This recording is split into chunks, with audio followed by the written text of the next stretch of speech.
So in the past 4 years, I've been to 40 countries.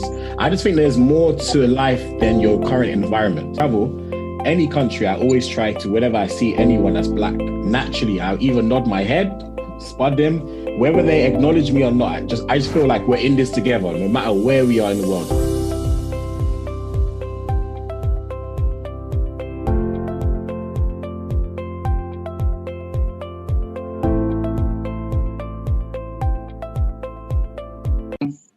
Hey, welcome to Travel Tuesdays Happy Hour, where we introduce dope people doing dope things from around the world.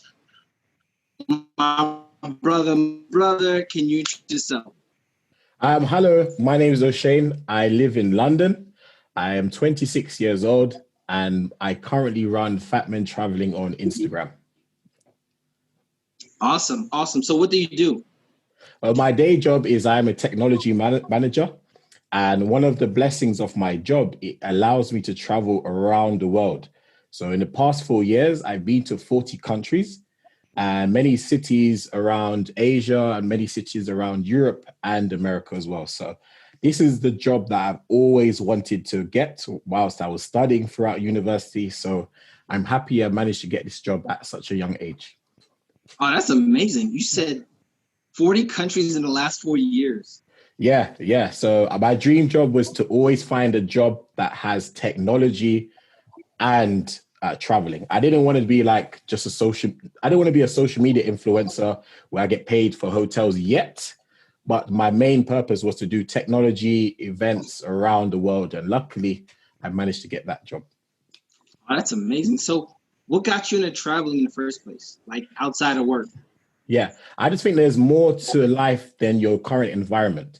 And I was so restricted. So for, I think, the first 16 to 17 years of my life, I actually couldn't travel. So I didn't have certain documents whilst I was in the UK. But luckily, through circumstances, I now have British citizenship, naturalization, where I can now travel around the world. So whilst I was at school, there was many school trips to Disneyland, Paris, Germany, and I couldn't go on any trip because I didn't have certain documents. So when my friends would say, "Why are you not coming to Disneyland?" I always have to find an excuse. So the day I finally managed to get my passport and citizenship, I didn't waste no time. Any flight I found, I just went. I didn't care about cost. I didn't care if it was a hostel. I just needed to just explore. But I felt like I missed out a huge chunk of my life at such an early age. So if you don't mind me asking, where are you and your family from? So we're originally born in Jamaica. Okay. But now we live in England now. That's amazing. So that's actually a city I want to come visit because I know there's a huge West Indian influence. There's some areas with a huge West Indian influence. So I will definitely be hitting you up, be like, "Yo, where do I go?" Because I know you're probably not going to be there when I come visit. Yeah. So I'm like, "Hey, bro, where do I go from here?" So that's what's up. And so you were born in Jamaica, moved to London, right? And all of this. What keeps you moving? Like, you've seen 40 countries in the last 4 years. I'm trying to see 40 by the time I turn 40. Yeah. So you kind of surpassed me there. What keeps you wanting to keep going? So I was actually speaking to my girlfriend about this. So we was thinking that when we do have a baby eventually, it's going to get to a stage where I say to my son or daughter, "We've been there already. Let's go somewhere else." So that could be an issue. But what keeps me going is learning new cultures, trying new food. So I would say I'm not a boring traveler. I think people that just go to 5-star hotels only, I find that a bit boring. So I will go to 5-star hotels sometimes, but there's sometimes I don't mind staying in a hostel, meeting new people, getting new friends, and trying low budget foods and stuff like that. So I just want to see new cultures, meet new people, try new things. And there's not a lot of plus size brothers that actually travel around the world and document these stuff. So that leads me to the point of creating our social media platform for it. That's amazing because that's one of the things that actually drew me to your page, right? Yeah. And it wasn't no like fully clothed shirts. It was just all out there. Yeah. Body positivity, promoting people who more so wouldn't. Because if you look at the rest of these social media pages, it makes little people like me, well, not little, but people like me to shame. Like, if I ain't got a six pack and abs, and pecs, I don't need to take my shirt off. What I liked about your page was that, everybody you post looked comfortable being themselves. Yeah. And were unapologetically themselves. And I like what you're doing about the Positivity Saturdays too, which you're bringing everybody into the mix. So let's talk about, you mentioned that, but let's talk about the social media page itself. Tell me some more about that. Yeah. So I started the page in April. It was last year, April 2019.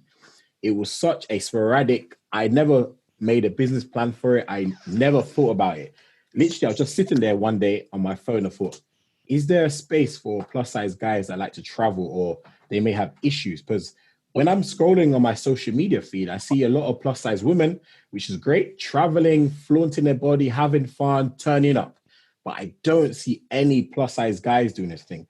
So I thought, I literally searched for hashtags. I couldn't find any hashtags. I searched for Instagram page, couldn't find YouTube, Snapchat, TikTok, Twitter. I couldn't find anything. And I thought that was quite ridiculous.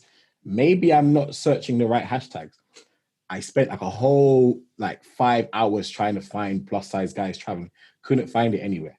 And that's what made me decide to start this platform, because I believe there's plus size guys out there that want to travel, or they do travel, but maybe they tend to hide behind the camera, or if they do take photos, they don't post it because they're scared that they're going to get fat shamed, or maybe people won't like it, or because there's not a backing for it. That is why they didn't post it. But now I find that more and more plus size guys are wanting to go on our page now. They're literally begging, please, you said that last week you would post me, but you haven't posted me yet. I'm like, I do have a day job too. So now I've started to schedule in a few posts now. So I use an app called Plannerly, and I try to schedule posts well in advance. That's amazing, because it's you grew starting with your own stuff, which you were making people all right, well, this guy's all over the place doing him, having fun.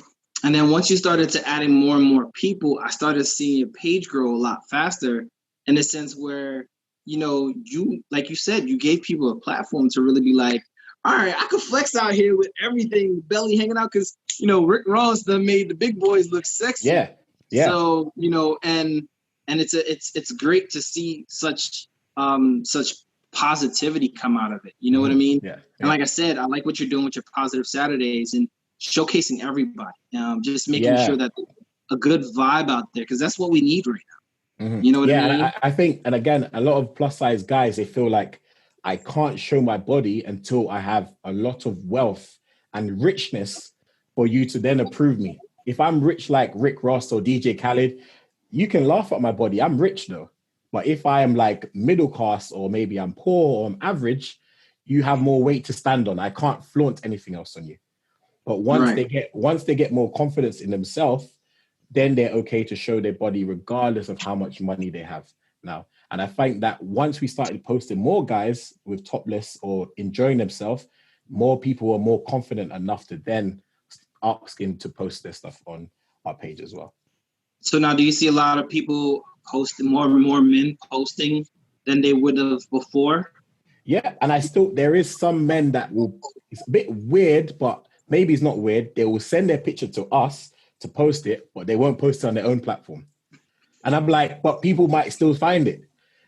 But eventually they're transitioning over to now posting it on their own page, and I'll even share what they posted on their own page. And that gives them a bit more confidence as well.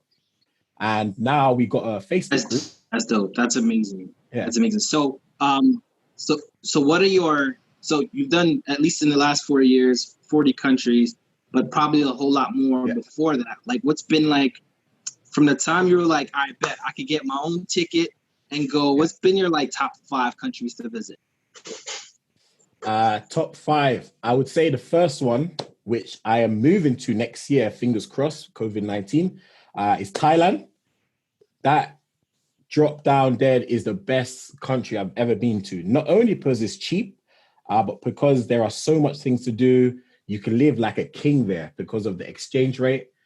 Food is nice, many beaches. So Thailand, I would say, obviously, I have to say Jamaica. Jamaica's a beautiful place. However, it's quite expensive. Budapest in Europe, very nice place. They have an outside thermal bath where it's literally hot, and I think there's 18 swimming pools, about 18 euros. So Jamaica, Budapest, Thailand. Where else would I say? America. The whole of America is beautiful. America, and the fried chicken is the one. One more you place. Want the Popeyes, you want the KFC, you want the whatchamacallit. So you posted recently which 2 for 2 is your best was that 2 for 2 or 2 for 5 deals? Was your favorite? Yeah. And that page blew up. That post blew up. I was like, I couldn't keep up, but these big guys are gonna laugh. Yeah. Because I feel like American fried chicken is like the best. I tried to copy it in the UK, but I can't. And I'm just hoping that one day Popeyes will come to UK, but they're not here yet.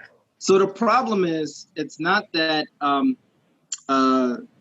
Europe and the rest of the world value nutrition, right? Mm-hmm. And so they actually take ingredients out of the ingredients from here when they send it out that way. So when we come to you, we're like, yo, this Popeyes, this KFC, this Taco Bell, this McDonald's tastes different.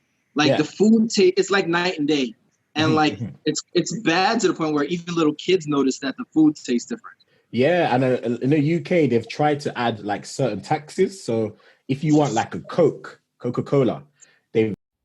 What's going on, Travel Fam? If you ever thought about starting a podcast, check out Anchor. Anchor is free. Anchor will provide you tools to record and edit your podcast from your phone or your computer. Anchor will also distribute your podcast to multiple streaming platforms like Spotify, Apple Podcasts, and many more. You can make money from your podcast with no minimum listenership. Everything you need right in one app. Download the free Anchor app or go to anchor.fm to get started. Increase the price, or if you go to like McDonald's in UK, I think all of the fizzy drinks are now sugar-free. So there are a lot of different tastes. And if you go to Jamaica, the KFC tastes 10 times better there compared to the UK. And that's known worldwide. Oh, so wow. That's amazing. Each branch has different tastes, things like that. Yeah, because I took my mom to Paris a couple years ago for her birthday. And one of the things that we noticed was there was a barcode on the soda cups. And so you can't refill unless you buy another one. And it's pre-portioned.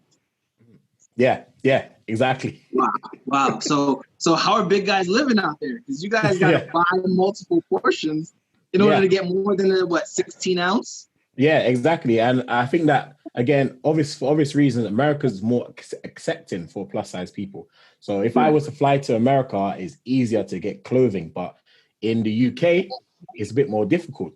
I think there's like 1 or 2 shops in London where plus size guys can get clothing from in person. If you're a plus size guy, most of the time you have to order online. You can't walk into a store and buy clothing. Very, very rare. Oh, wow. That's crazy. Yeah. So do you still have a bucket list? Because, I mean, you've done seen a lot. And you've been to a lot of dope places. So is there still a bucket list on for you? I've never actually thought about a bucket list. I literally just want to go everywhere. And when I travel, I don't only like to go to the city. I like to go to rural areas as well.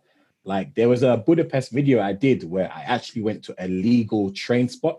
It's like to do with like the Soviet Union and the army in Budapest times. And I visited it at night. It was like, you're not allowed to go, but I just said, you know what? There's no plus size guys doing this. Let me just go there and see what it's like. So I just think like just going to every country that I can go to and experiencing different things. I must do this, I must do that. Okay.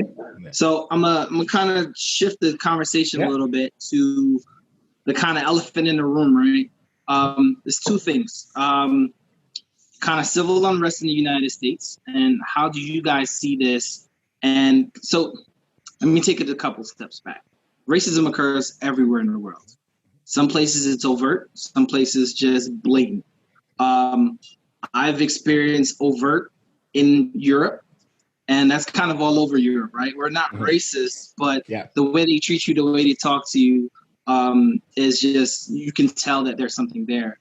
How are you seeing and relating to the unrest here, as it relates to, you know, being a foreigner, but you're still part of the diaspora? Yeah, one thing, especially with Black people, when I travel, any country, I always try to, whenever I see anyone that's Black, naturally, I'll either nod my head, spud them, whether they acknowledge me or not. I just feel like we're in this together, no matter where we are in the world. So I always try to acknowledge people. In regards to racism, I don't know if it's because of my size, or maybe sometimes I could look intimidating, but I don't think I've experienced any direct racism, like blunt racism. Only Poland. That's the only country I've experienced direct racism, like blatant, like racism. Beautiful place, but for me, that's the only place all the places I've been to where I've experienced racism. Me and my friends, one of my friends got attacked randomly, and I was like, wow. I ain't going to prison. We ain't going to prison. Just let the person punch you. Let's take the L and just walk away. That's crazy. But other countries, I've experienced indirect racism where I'm blatantly not getting served, and I don't know why. I'm here before many other people. I'm not getting served. I'm being treated differently. So, but I don't make racism stop me from visiting a place. If people beforehand, a few of my friends said Poland's a racist place, I said I need to go there and add it to my list. If I experience racism, I'll address it in two ways. If it gets like very, very personal, maybe get the police involved or self-defense, but I'm not going to let the history of somewhere prevent me from exploring a beautiful place. So that's how I feel. But there are some people that says, no, X country is so racist, I'm never visiting, but I'm completely different from that. So do you find it that the minorities in the UK or EU are in solidarity with those that are experiencing what we're experiencing here?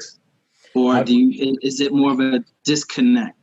I'll definitely say like I think racism's everywhere, but I think it's more not maybe prominent or more shown in the US. But like what the police do or what we see on the internet in America, that would never happen on that scale in the UK. Cross fingers. There are UK police officers that may have like killed someone by like stepping on them or handling them a certain way or pushing them, but we've never had like a police officer put like their knee on the person's neck to the point that they've killed them or blatantly shoot someone for no particular reason. I think America's very extreme. So like my mom doesn't even like me traveling to America for work. She's like, don't go. But I just feel like if my work's there, I need to go, and there's going to be racism everywhere. So you just have to deal with it on a case-by-case basis, really. And also the differences is the gun laws between Europe and here are totally different, right? I can't understand that. Yeah, not every country allow their civil service people, whether police or not, to carry guns. Yeah. So that's a major difference in how people react to. Yeah, a lot of people also laugh. Sorry, a lot of people laugh at the UK police officers. They say, compared to American police officers, they're soft. Because what happens is, if I'm physical to a police officer, they'll either try push me to the ground, or if it gets worse, they'll use a taser.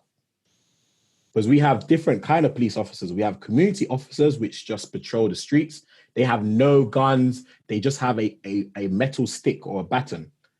And then we have police on horse and things, and they don't have guns.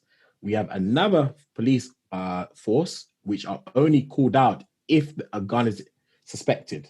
But I believe all American police officers have guns, and that's what makes it a bit more scary. If I jaywalk, if I walk across the road when it's just turning red, would I get arrested for this? So people feel more scared in America compared to anywhere else. Oh, wow. Thanks for sharing that. and I want to step to the other elephant in the room, COVID, right? I'm crushed because I was supposed to be hitting about 5 countries this year, and every month I'm experiencing cancellation.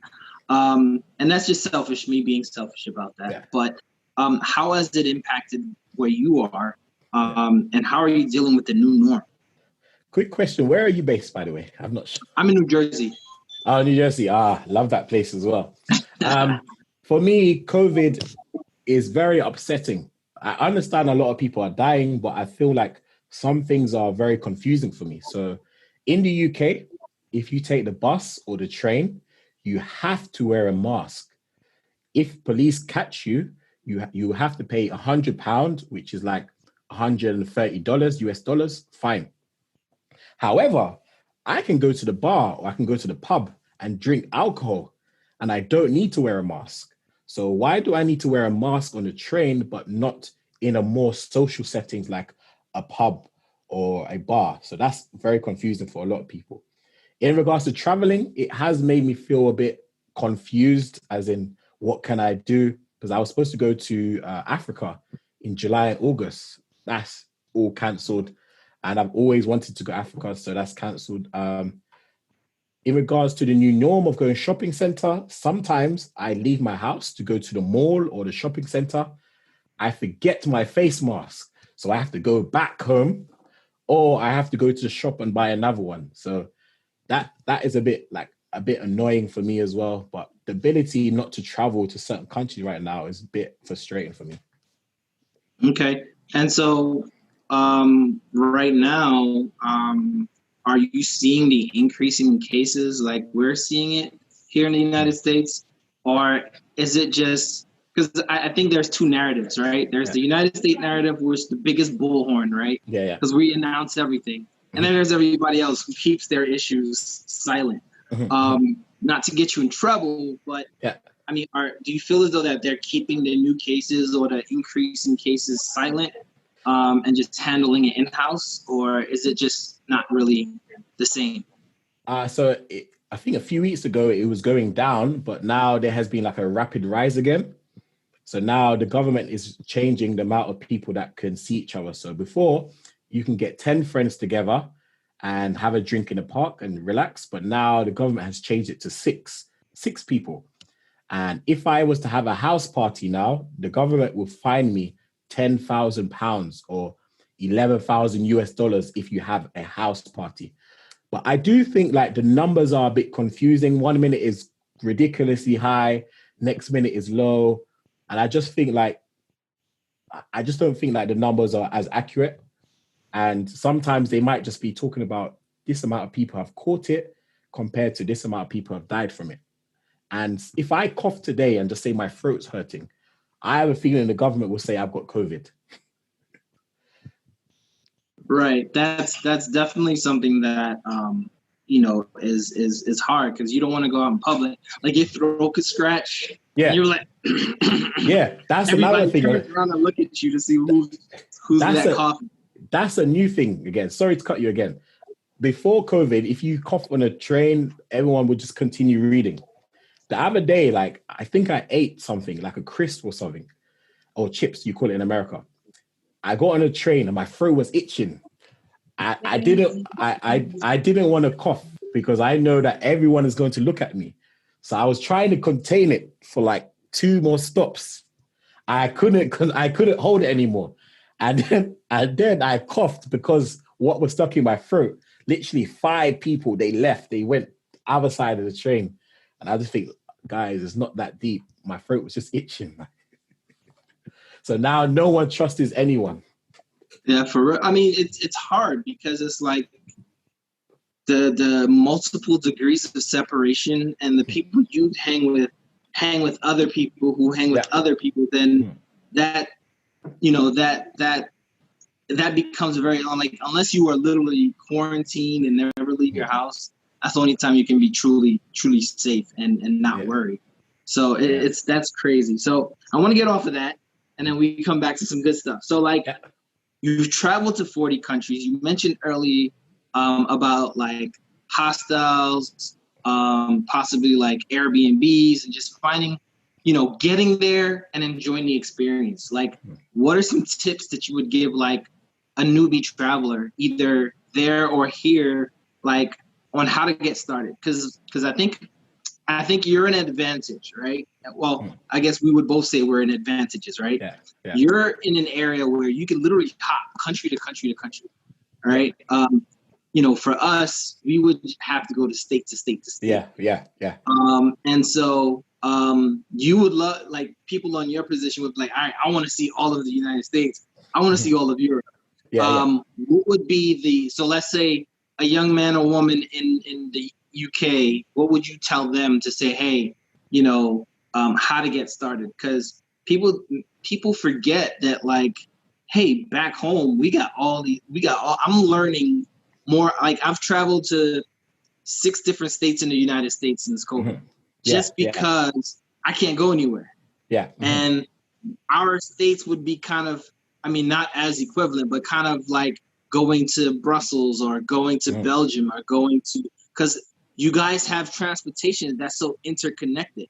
Like, what would be a tip that you would give somebody starting off?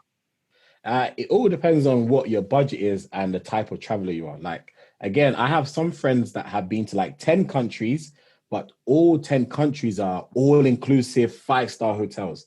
Me, I'm more about quantity rather than full quality, for example. So I would tell them to look on Skyscanner and I wouldn't say pick a specific date. I would say pick a specific month. And then you can compare the flights based on each day. So for example, you might fly out on Thursday and spend $200 to go to a country. But if you flew out on Friday morning, your flight could be $100. So I'd say have some form of flexibility. And for example, in November, I traveled around Europe and I literally done single tickets everywhere. Single flight from London to France to Germany. So you just have to be more flexible in your approach when it comes to traveling as well. I agree with you, because I did I did Oktoberfest last year, which was nice, interesting. So I did Oktoberfest. So I went to Germany, Prague, Vienna, Budapest, and then came home from Portugal. Nice. And so we did all of that via Flixbus. Right. Yes. So we got on a Flixbus, however long that trip is. But like in each location, we stayed at Airbnbs. And so between the 6 of us, we split it. And then my round trip flight from here to Munich, and then from Budapest back was like, I think $400. Yeah. Do you use credit card? So I definitely agree. And the thing is, I'm all about doing like the multiple city trips. Because if I'm in Europe, I might as well visit multiple cities as opposed to just sitting in the same one for a whole week. Yeah, I think that's very key as well. Because when I went to my first time in America 2 years ago, my original flight was from London to New York. But I said, I'm not traveling all that way. I want to go Canada as well. There's no point going London to New York this time and then going Canada next year. I might as well go to New York and take an hour or 3-hour flight to Canada. So I just did that as well. I hopped along. Another tip as well is sometimes get non-direct flights. So for example, I can travel from London to Thailand, let's say $700, for example. Or I can go from London to Dubai, spend 2 to 3 days there, then go to Thailand. And that could be equivalent to the same price, but I'm doing 2 countries. Well. Yep. Yeah, that's been my MO, is how many countries can I visit in a particular region versus just doing that. Because like my Asian trip, I'm just thinking Japan, China, Indonesia. Like like this year before COVID hit, I literally was going to plan a trip around the world. Yeah. Start in New York, actually start from California, New York to California, to Japan, to China, and then like down around Indonesia, and then back into Africa, up into London, and then back home. How much is that going to cost? It was going to cost around $2,200 flights alone. And so that was cheap compared to all my trips that I've been doing. Yeah. And then I have a timeshare that would have allowed me to be able to use points to book for hotels. So, and most of the hotels would have been either free or very low cost. So I was looking at maybe a total of like maybe 3,000 to 3,500 just to travel around the world in about, 3 to 4 weeks. Yeah. So, some people spend that on one country. I don't understand why. Well, I did that. So like I did Yacht Week in Croatia, and that was worth it. It's one of those where it's like sometimes you want to have a bang trip.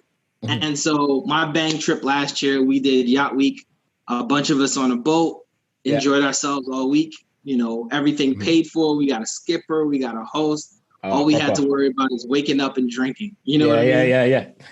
So sometimes you gotta splurge a little. And it's definitely one of those things where it's like I think people I like your point about like don't worry about the 5-star, because the 5-star could take you out of seeing 2-3 countries. Yeah. You know what I mean? I like the Flixbus. There are many travelers that would say, no, I'm too well dressed to be going on a Flixbus. Like, but me, if it's Flixbus could be $100 cheaper or 60, 70 pounds cheaper for an extra 3-hour journey. I'll just sleep it through it, or I'll do some work through the journey. But some people, they don't care about that. I mean, the Flixbus wasn't 3 hours, but we were all on a budget. I spent most of my money in Oktoberfest. So we knew what it was going to be like. We knew what our budget was going for. Yeah. And it was an intentional budget trip because we want to have the biggest bang. We did like the baths in Budapest. We did the beer bath. We did the beer bath, the beer bath over in the bathhouse. We ate all like I want to say Prague was my favorite city, and Budapest probably second. Yeah.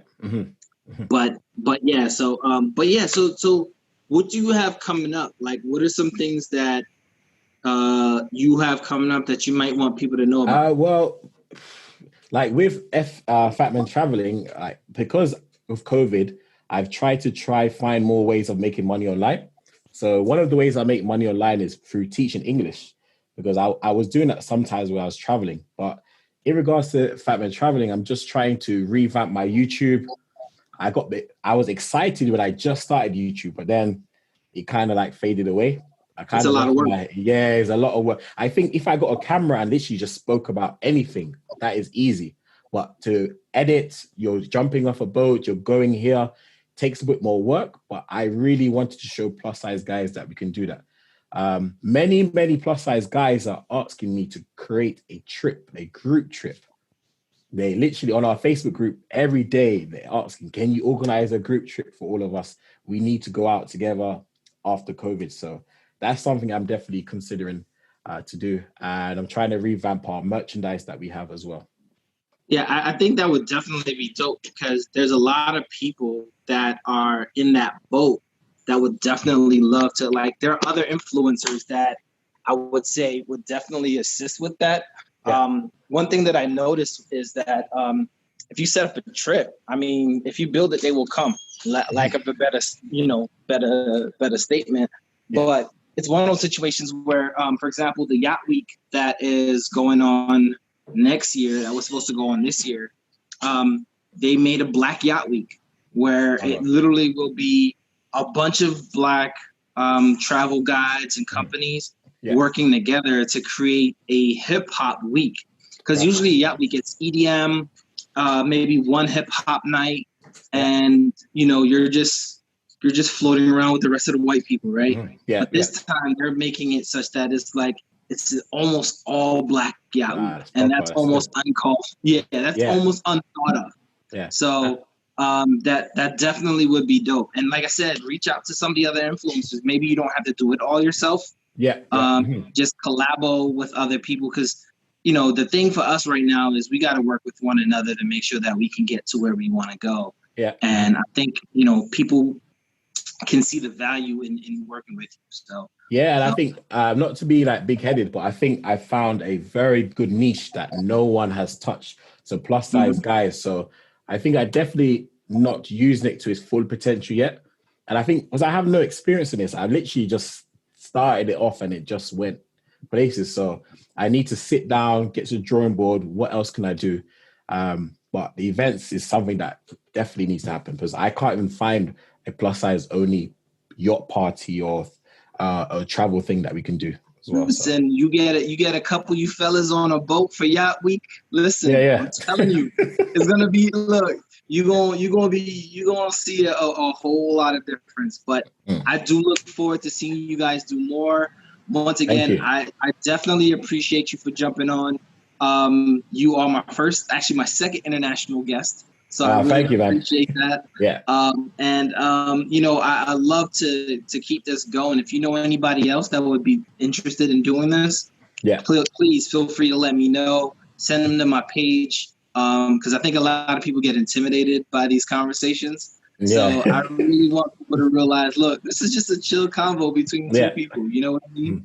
Yeah. One more thing. A lot of people are telling me I need to start doing Instagram lives, but I'm a confident person, but when it's live, I get a bit nervous. But I think I need to talk on more topics.